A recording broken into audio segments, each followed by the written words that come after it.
Hi everyone, welcome to 5-Minute English. It's almost Christmas, so we're going to do a Christmas lesson today, and I'm going to teach you 5 phrasal verbs for talking about Christmas.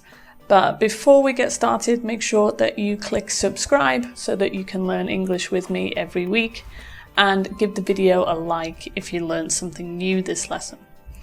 So let's start with our first phrasal verb. Number 1 is to put up.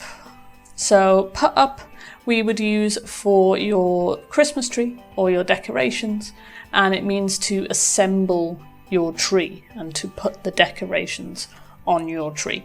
So you would put up your tree for Christmas. For example, you can say, I can't wait to put up the Christmas tree, if you like Christmas.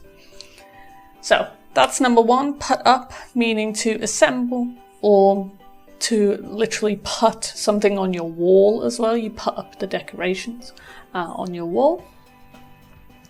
Verb number 2 is to wrap up. So a lot of these words have the preposition up attached to them. Wrap up we would do with presents. So when you wrap up a present, you put all of the wrapping paper around your present and you make it look all beautiful for the person that you're going to give it to. So you could say, for example, I always wrap up presents on Christmas Eve.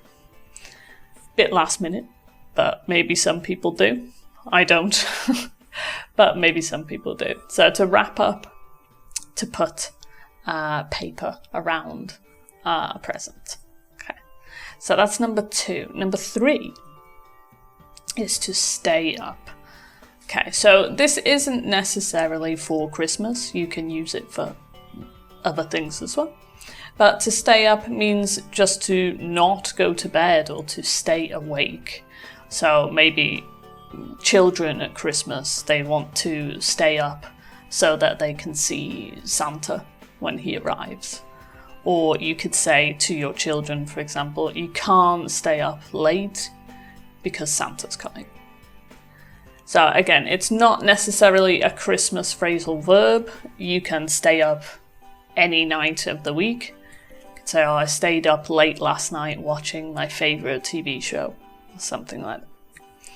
So to stay up, to stay awake, or not go to bed. That's number 3. Number 4 is to curl up. Okay, this is a really nice verb. People use it a lot as well. So curl, you might know from hair, if you have curly hair. Curl is the verb, and curl up just means to sit comfortably. So if you're sitting on the sofa and you have a blanket over you and you're kind of half lying down on the sofa, you're kind of curled up on the sofa. A lot of people also say curl up with a good book or curl up with a glass of wine, just to get comfortable on the sofa with a book or a glass of wine.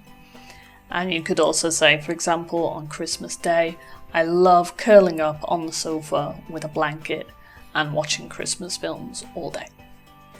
Okay, so to curl up, to sit nice and comfortably.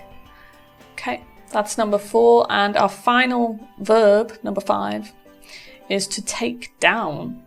So to take down is basically the opposite of the first verb that we learned, which was put up. So put up means to assemble your tree. Take down means to remove the tree or remove any decorations that you have in your house. So you take down your decorations. So for example, I usually take down the tree on the 2nd of January. I'm interested to know actually when different people take down their tree.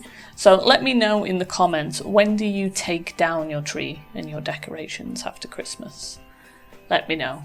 Okay.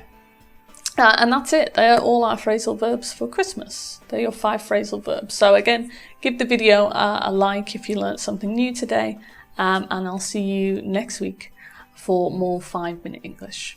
Okay, see you soon. Bye.